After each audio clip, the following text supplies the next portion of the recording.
Welcome back everybody to this lesson. This is on color grading, and I am super excited about this because I think color grading is one of those topics that a lot of people don't really do that much in, but it makes a huge difference. And the analogy that I like to use is when you're working with your video and when you watch your kids grow up. With some of the kids, they look beautiful from the day they were born. For other kids, they may be a bit goofy or gawky, or their head may be too big for their body, and then all of a sudden, as they sort of hit their late teenage years, everything just adjusts, and all of a sudden they turn into these, gorgeous looking young adults. And that for me is kind of what color grading is all about. We've been working with this video now for quite some time, and you kind of get used to it, and you think, hey, this is great. My edit's coming together really well. But in fact, this is gawky, kind of ugly looking footage. But we've just become so used to it that we don't notice it. But in this step, we're actually going to transform it into really beautiful footage. And to sort of demonstrate this, I just put a little demo together. I've taken like 6 clips here, and I've just created a sort of before and after. So you can kind of see, after color grading and before. And what I've done, let me bring that up. I just rendered that out so it would play smoothly, but let's actually play it, just have a look at that. And hopefully this will get you pretty excited about color grading. So let's just play this. Okay, after, the before shot and the after shot's just really quite transformed. Just the colors, the blue smoke. Here, even just the tonality of the skin, you can see it looks amazing. And this is one of our hero shots. Look at that, the transformation is just incredible. This is a drone shot, and you can see that's subtle, and I'll show you that in a moment, but it's actually applying the LUT. And then at the end, where we kind of really did quite a dramatic finish. So if we just have a look at a couple of those. So obviously this one, we apply this, we're applying a special effect to it as well. Here is the drone shot, and if you look, you can see that the line is here in the grass. So just if you look at this, we're not doing any color balancing. This is pretty good out of drone, but what we're doing is we're just applying that LUT, and it's very subtle, but you can kind of see the impact that it's having. This is one of our hero shots from the edit, and look at that. I think if this doesn't build the case for color grading, I don't know what will. The color graded image on the left and the before image on the right. Here, just look at what we do to the skin. So this is taken with the Osmo camera, which again shoots in flat mode. And then here we've graded it, and we've also applied that creative LUT to it. Look at what's happening with the smoke in the background, and just the clarity, the contrast. It's pretty dramatic, the difference. And likewise, you can see, stark difference here. Just the difference. If this doesn't sort of make the case for color grading, I don't know what does. The images just look stunning. The colors, the contrast. I haven't crushed it. If you have a look at here, we've got detail on all the blacks, but yet it's punchy. It's neutral color, etc. So that is the case for why you should color grade. Okay, let's go into our project that we're working on. Here it is, again with our sort of ugly, gawky looking footage here, and we're going to color grade this to make it look beautiful. Now, I'm going to show you 2 different ways of grading. The first is how to do this in Premiere as it is today. And then I'm going to show you a plugin which I use. I had to pay for it, but for me it's money well spent. But we're going to start off with doing this just in Premiere without any plugins. So I'm on this image now. Let's start off and grade this image. I'm just going to grade a few here, but it's the same process everywhere. So I've got this this clip selected. Now over here, I'm in my editing mode. So over on the left hand side, I've got my project assets, and across the top here, I can go to effects. So this is where I've got all the different effects that that I might want to use. So I've got things like audio effects. I've got transitions like wipes and crossfades. I've got then I've built my own folder, which is kind of like shortcuts to the ones that I use quite a lot. Now the one that we're going to use is Lumetri color. Now, probably the easiest way, if you're going to use the Lumetri color effect, is to actually come up to the top here and go from editing workspace into color workspace. Now, what that does is that actually brings up the Lumetri adjustment panel on your right hand side. We've still got the timeline here, so I've still got that to work with. I can just adjust that to give myself a little bit more space. I've got my preview monitor, and then over here there's a few things, but I'm going to click on this Lumetri scopes, and this should bring up my scopes. There we go. And these scopes are what really help me to do my color balancing. So if you look at the top here, this is a luminance scope, and you can see it actually has 0 up to 100, okay? And that basically represents black to white. And this is showing me where my image falls. Now you can see it's actually quite compressed, so it doesn't go up above about 75, and it doesn't go below 20. And the reason for that is because I've set my GoPro into flat profile. Now, the good news here is none of my skies have blown out, right? And none of my blacks are compressed. This is what's called an RGB parade, red, green, blue signal parade. And it's the same, it's kind of the same as this above, except it's showing me each channel. And this is kind of helpful for looking at color casts, because if red, green, and blue are all equal, you'll get a neutral image. You'll get a gray or a white or a black that's got no color cast. And if I just look at this, I can see that my red is higher than my green and my blue, which kind of just, even without looking at the picture, indicates that there could be a color cast in that image. And now that I look at it, yeah, it looks pretty warm, okay? Just one thing with color grading comes with practice, and there's a phenomenon known as local color adaptation, where your eyes will actually trick your brain. So your eyes will look at it and say, hey, it's a white sky, and your brain will say that's white. Whereas in fact, there's a color cast in there, okay? And you have to sort of get over that color cast and get over that. Okay, so what we're gonna do is let's go through and have a little look at this. So we start off with basic correction. So the basic correction, the ones, and this is probably where we'll spend like 99% of our time. We've got white balance adjustments, and then we can adjust the tonality of the image, overall exposure, contrast, and then the highlights, shadows, whites and blacks, okay? So, and you can start in any order. I usually try to find and do the biggest correction first to start getting my image in. Now, when I look at this, I can see I've got up here, I've got nothing near black and nothing near white. So that tells me it needs some more contrast. So I'll start off and I'll just move that contrast slider to the right.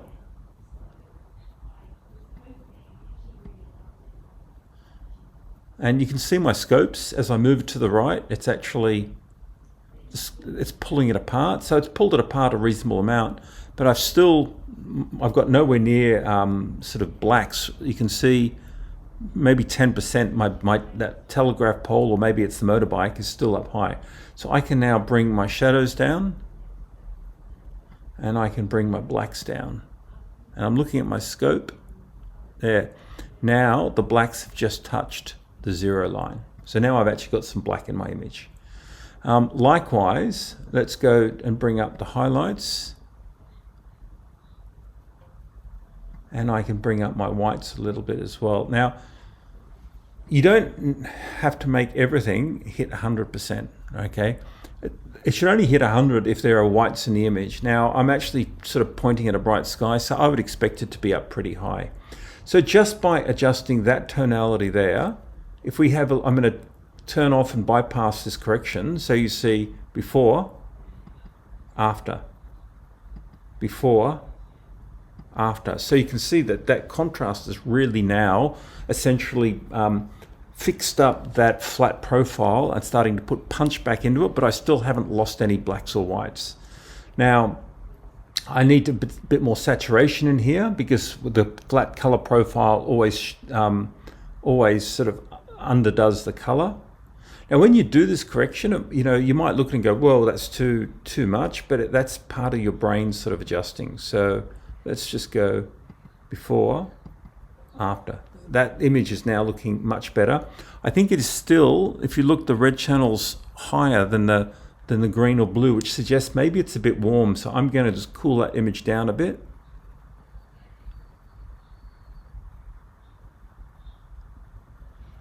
And I think that's actually looking better now. So now if I go before, after, I think that looks pretty good. I've got, if I look at my scopes, I've got nothing hitting white, but then there's no sort of, the only thing that's bright white is probably that headlight there. And in fact, if you just look into there, there's a tiny little dot which goes up, and that's probably the headlight hitting 100. So I think as an adjustment, that's pretty good. So let's go and pick another one, and we'll work through that. Let's try this one here. Okay, so same deal. It's highly compressed down, so I can just go contrast, open it up a bit. I can go highlights up a bit. I can go shadows down a bit.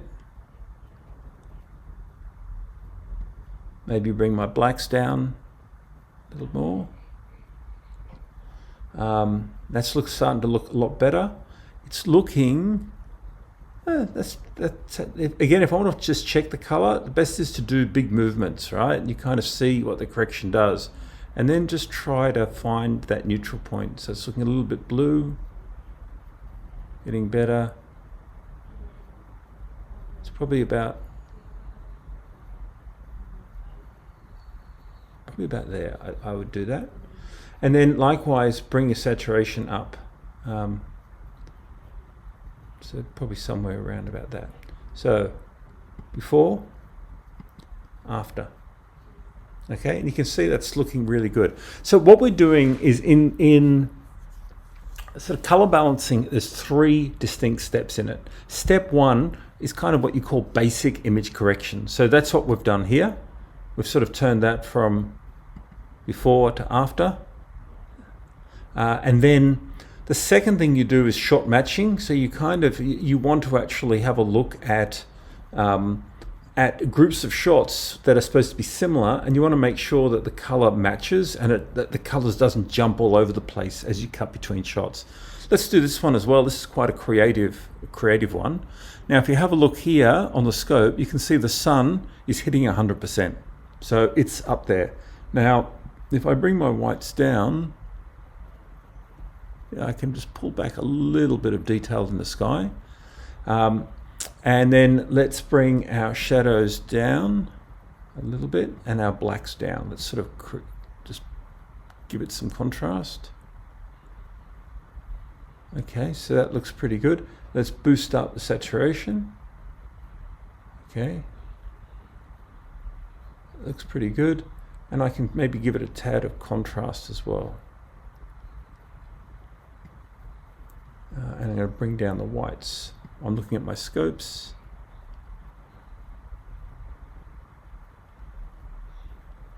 Okay, it's looking pretty good. So let's actually just have a look at before, after, before, after. And I like that. We're shooting into this. It's going into the sun, and I like the fact that it's almost silhouetted. It's a little bit punchy and things like that. So that is the process of color balancing. Let's do one more. Let's try this one out, sort of in bright light. Same deal. It's compressed. So let's start to expand it out with some contrast. Okay. Let's bring down the shadows. Let's bring down the black levels. I'm watching my scopes. Let's increase the saturation. Now, often if you're trying to do a white balance, by cranking up the saturation so it's really intense, it's kind of like a magnifying glass of your color balancing. So now it makes it easier for me to find neutral, right? So still got a yellow cast to it. Now the roads are looking a little much better. So that's, and I'm looking at his helmet, it's looking much better. Maybe, I don't want it too blue, just there. So now if I crank back the saturation to say about 120, somewhere around there, that color is looking much better. So before, after. So that, what we're seeing now, that is basic correction. Now, if I go into my, say, my editing mode, okay, you'll see in the effects panel, we've now got this lumetri color. So we've applied color balancing to it using lumetri color. So I can now copy that, Command C, and I can actually just apply the balancing that I've done there onto that clip. So I can just now go paste. Paste, right? You can see it's getting pretty close just by pasting that standard effect. Paste. Looks pretty good. And you can then go back and fine tune them if you want. This paste, this is a different camera, but actually it's probably a little bit cold on that. So let's just go back and tweak that. That was the Osmo one. So I'll just warm that up a bit.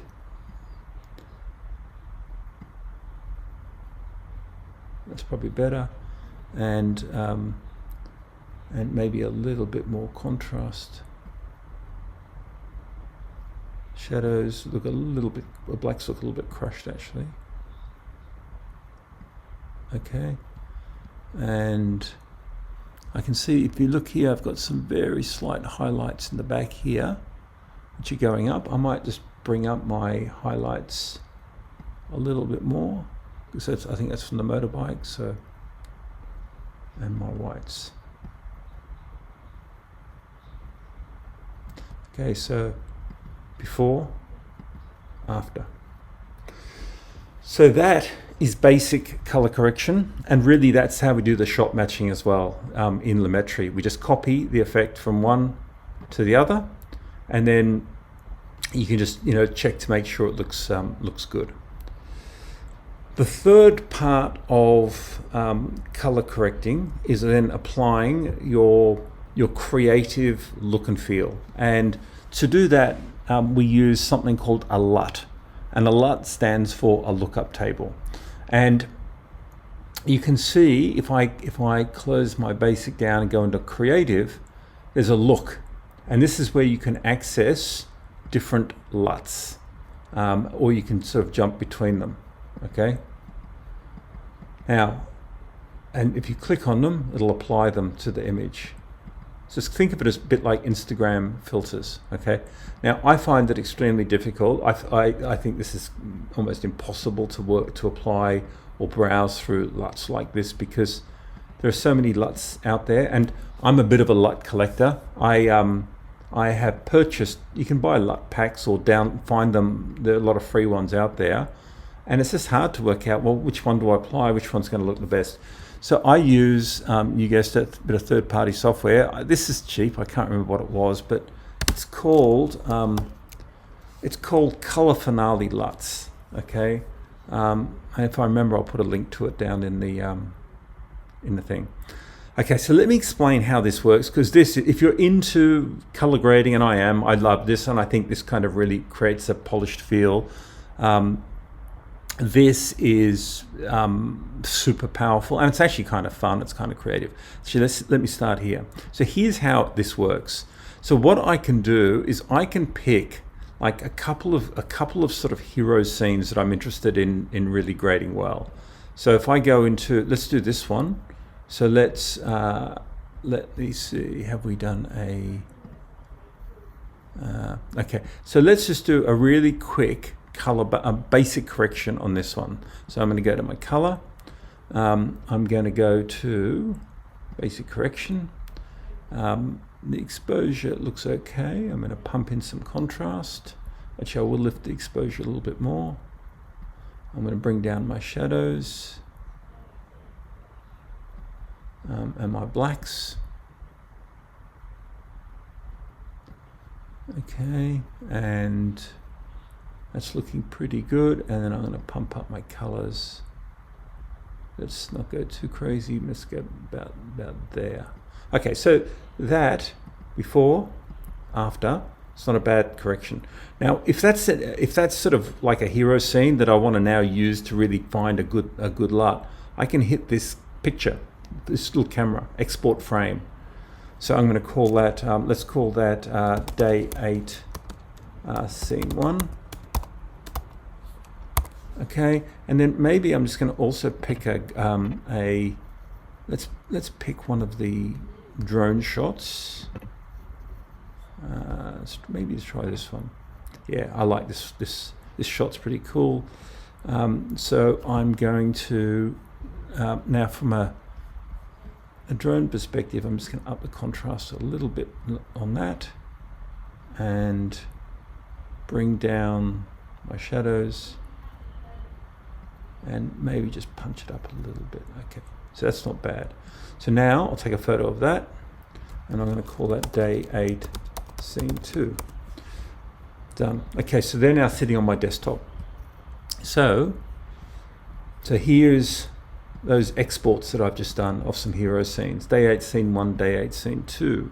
So if I now go to this color finale LUTs, I can bring in those images. So I can actually say, open up my photos. They're on my desktop, and I'm going to bring those two in. Select, and then let's bring in another one.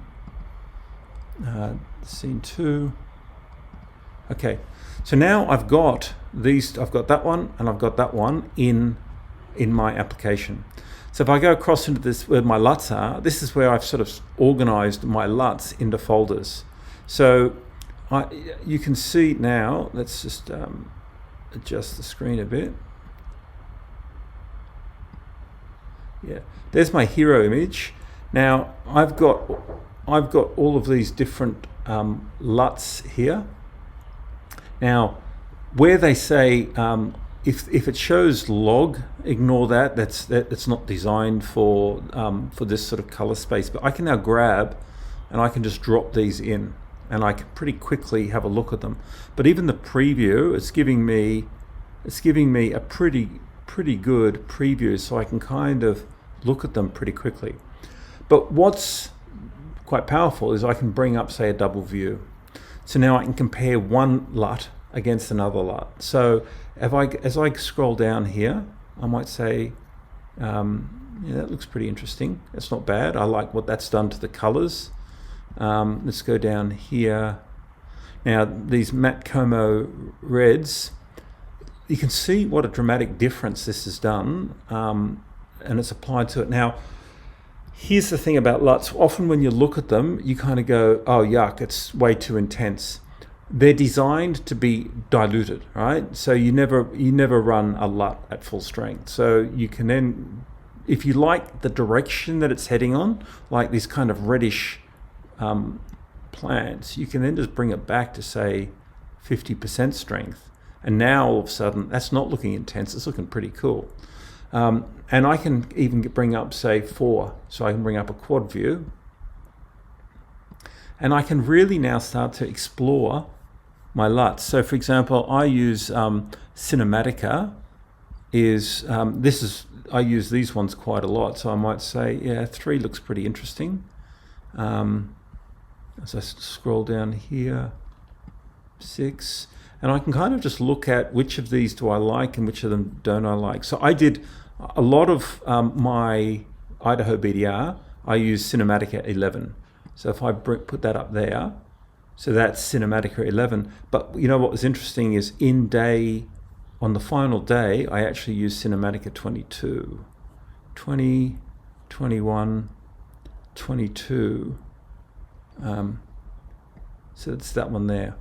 So So now I can kind of just start saying, okay, and that's too intense, so let's dilute that down. And so I can literally just look at these 3 images, and if I want to have a look at the original, there's my original, and then here are 2 different LUTs, and I can just explore these LUTs and really look at which one's going to give me the look and feel that I want. So you can see I kind of liked, in fact, let's just go back to the 2 view, double view. Okay, and so let's put this Cinematica 22, and let's put Cinematica 11 up there. 17, 15, 13, Cinematica 11. Okay, so that's at 65%. I was running Cinematica 11 at about 50% in my edit.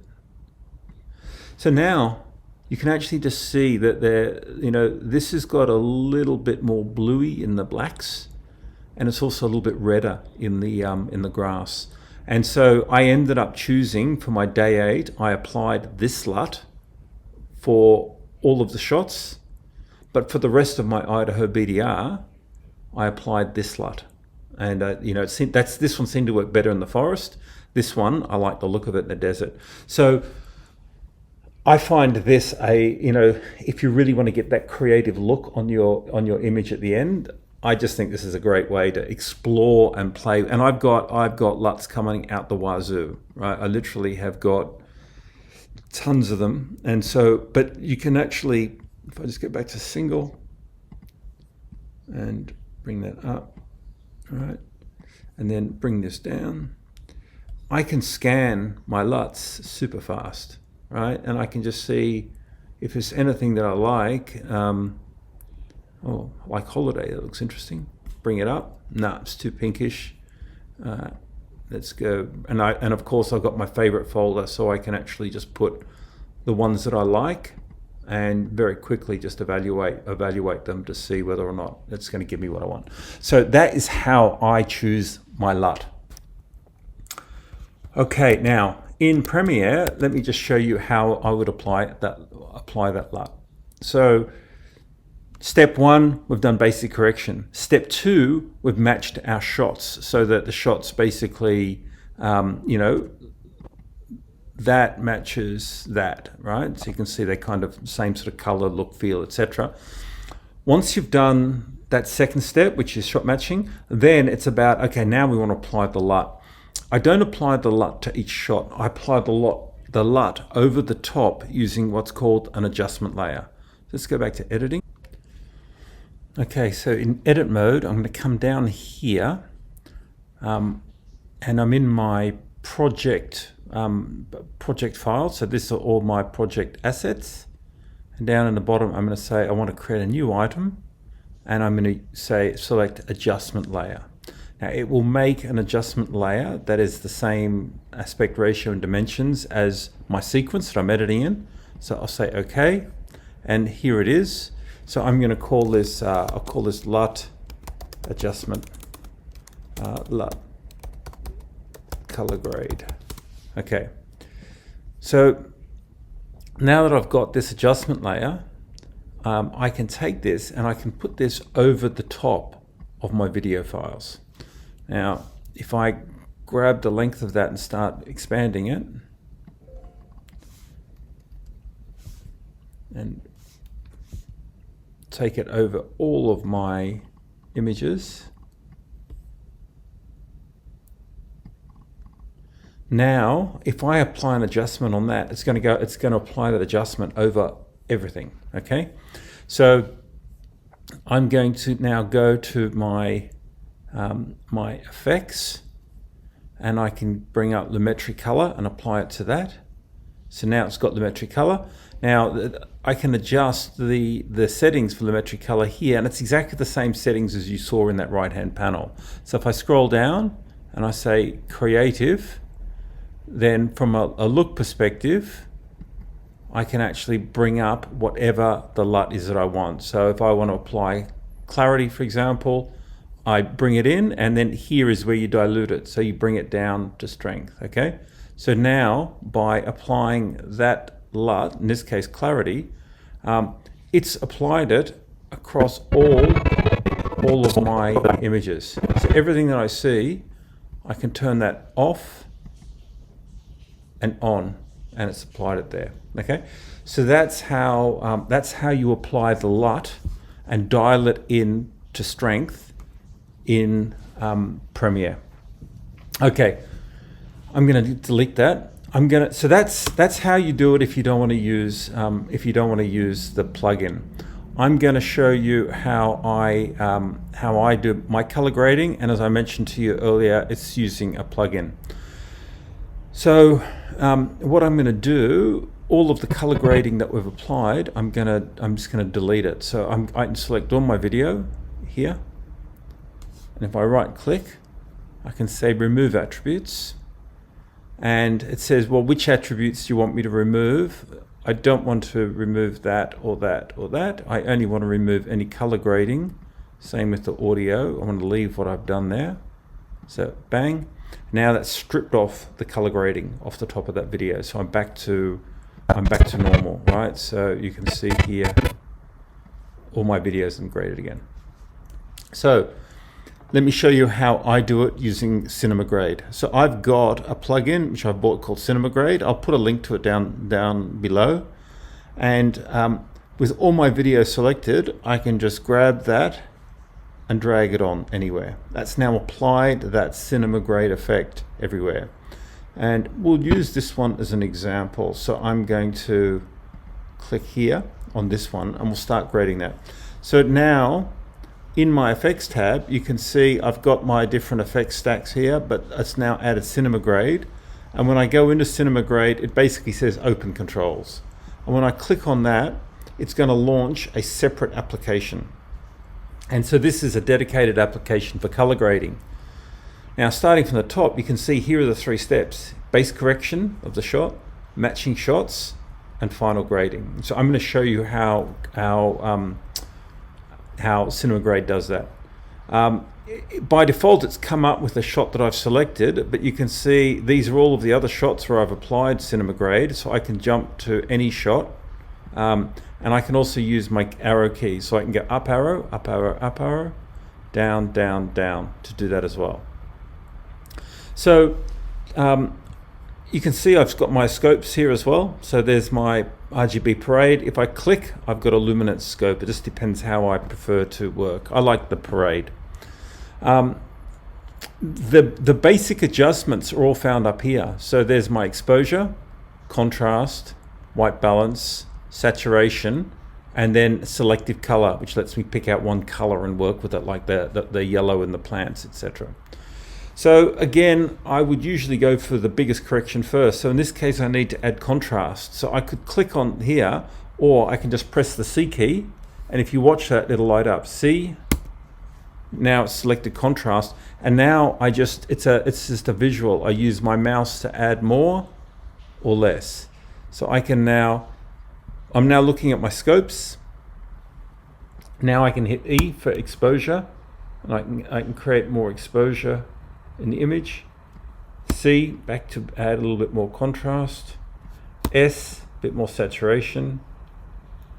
Okay, and that's looking pretty good. And if I want to look at before and after, I've got my preview here. Before, after. Okay, so then I could go to my next shot. So down arrow, same deal. C for contrast, S for saturation, W for white balance, E, drop the exposure a little bit, it's a bit hot. And it's looking pretty good, right? Before, after, okay? So that's how it works in Cinema Grade. Now, so that's how you do the base correction. The way you do the shot matching is, if I go into shot matching, I see all my shots and I can group them. So for example, let's have a look at those ones that I just adjusted. Okay, so I adjusted this one here. So I might say, let's put in the yellow grouping, I might say that's my hero shot. And then, this one and this one should all be similar, and this one. So now I've grouped those together, and so I can actually now say, right, match those shots, and I've got my hero shot on the left and the one I'm trying to match on the right, and I can just now copy the correction. So I can say apply that to everything in the group, and it's applied it. Okay, now that's looking too overexposed, right? So I can now hit E for exposure and just drop that back a bit, enter, down, E, down, S, a little bit more saturated, enter, E,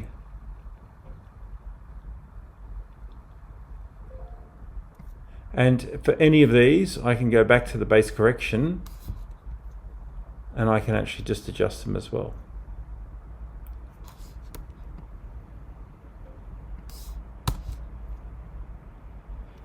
Okay, so that's how the first two steps work in cinema grade. And then the last step is I can go final grading and I can apply my LUT through here. So I can actually, I've got my LUTs here, and I can, if I just reduce the, I can sort of browse. I've got them all sort of organized in folders here. So I can, if I go down to my Cinematica ones, here's my Cinematica ones. So there's Cinematica 11 and there's Cinematica 22. So I can actually just choose that and say apply. It's applied that LUT now, and it looks too strong. So I can just dial it back to strength. So something more like that. Then I can have a look at the grade just with the LUT applied. So before, after, and then I can bypass everything. But raw, graded.